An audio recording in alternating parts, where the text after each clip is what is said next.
Sing it, Bruce. Wait, I know this group. They're the ones who did Jump, right? Is this Panama? Panama? What song is this? Good Monday morning, Amy Jacobson here. Yes, thank you. What song is this? How old am I? What's wrong with me? See, Van Halen. It's Van Halen. I said, well, they did do got Jump. in my head. They did do Jump. Yes. It was Jumpin'. the Cubs theme song in 1984. Oh, my. You're just saying No, that. it was. Oh, really? Jump was the Cubs theme song. Jump. Yeah. Go ahead and jump. Yeah. Well, we're jumping onto a Democratic point of view because Congressman Mike Boy, are Quigley. you the segue master? Thank you. I've been practicing that all day. Congressman Mike Quigley, my congressman, has a lot to say about Trump appointees so far. And over the weekend, we learned that Rex Tillerson, oh my goodness. Rex is our Secretary of State, said Lovey Smith. Oh, Rex is on the top of the list for Secretary of State. Let me ask you about Rex Tillerson, Okay. head of ExxonMobil. Why does a business executive make sense as the chief diplomat? Well, in his case, he's much more than a business executive. I mean, he's a world-class player. He's in charge of, I guess, the largest company in the world. He's in charge of an oil company that's pretty much double the size of his next nearest competitor. It's been a company that's been unbelievably managed. And to me, a great advantage is he knows many of the players, and he knows them well. He does massive deals in Russia. He does massive deals for the company, not for himself, for the company. So if elected, or appointed and Senate confirmation hearings go through, he would be the first Secretary of State in the history of our country with zero government experience. And it's a cause for concern because Tillerson is pretty snuggy with Vladimir Putin, and Senator John McCain doesn't sit well with him. They did hack into. Yeah. Vladimir Putin is a thug, a bully, and a murderer. And anybody else who describes him as anything else is lying. So we cannot have an accommodation with the Russians until they understand what Ronald Reagan taught them, and that is peace through strength. And right now we have no peace and we have no strength. Joining us now, though, is Congressman Mike Quigley. First question for you, Congressman. Is this a victory for Putin if Rex Tillerson is our Secretary of State? I don't think the fact that he doesn't have foreign policy experience should be fatal to his appointment. But I'm just not sure where the president-elect is going in his relationship with Putin and Russia. I serve on the House Select Committee on Intelligence. I have talked and been briefed about other foreign leaders who have approached Putin. There's not a single one of them that hasn't been treated poorly and lied to and abused by this man. I don't know where it's going as it relates to Eastern Europe. I don't know what you tell the Ukrainians. I was in Ukraine right after the Maidan and saw their influence, their invasion. I was in Georgia when literally the Russians, as we speak, almost on a daily basis, are moving their fences and saying this is now Russian territory. They have hacked us. This is not the first time. They are someone that has to be dealt with. I don't mind the diplomatic approaches, but I don't understand someone who's received awards from the Russians as someone who should be the Secretary of State. Now, here's the thing. It's possible that he changes his hat. He's no longer the head of Exxon, just as Donald Trump is no longer the head of failed casinos in Atlantic City. He was recommended by Condi Rice and Bob Gates, so it's not like he's all that far afield. Yeah, he was. Yeah, and I think it's the total approach here. This is just one example of that.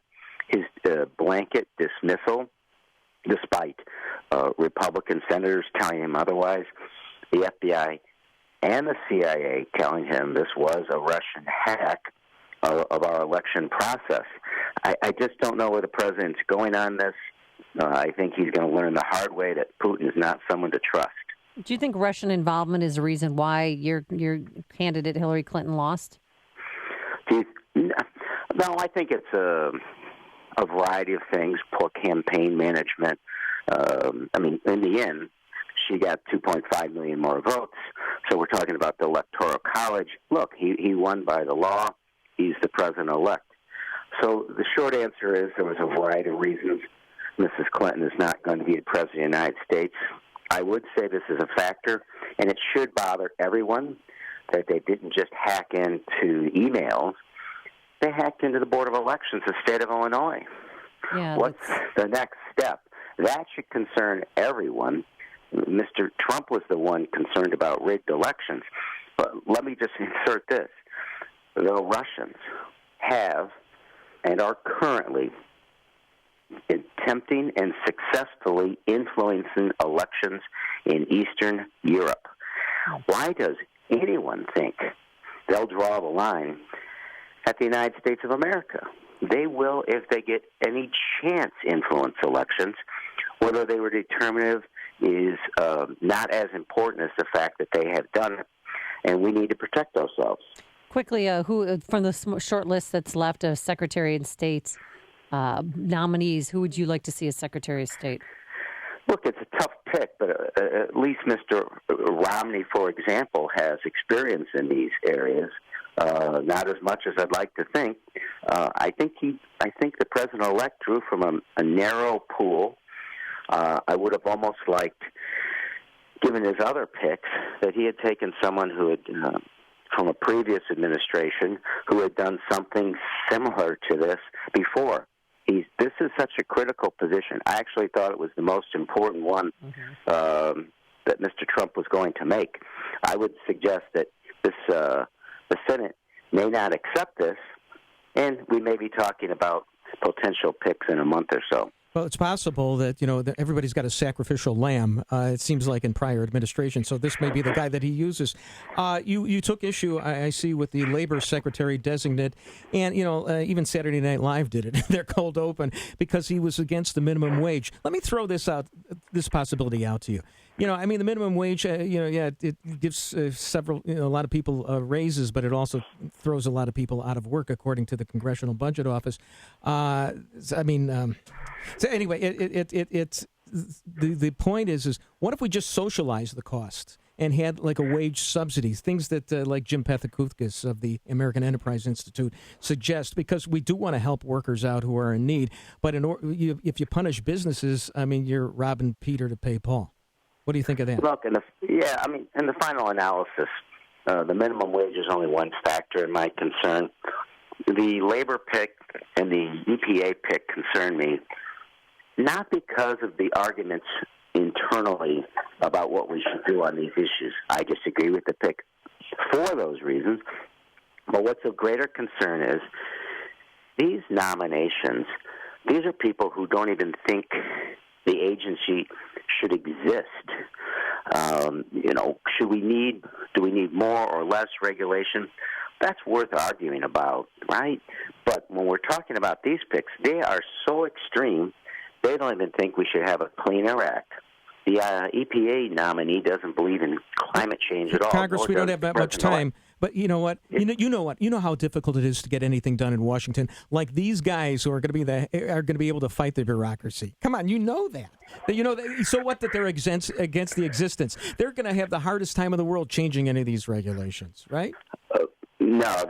A lot of these things can be changed and have been changed. As you know, there's broad parameters of executive order. Look, things change in Washington. I think they changed under the first 2 years of the Obama administration. The single reason you didn't have more done in the last couple years was the Tea Party, the tip of the dog's tail in the Republican caucus, held them up.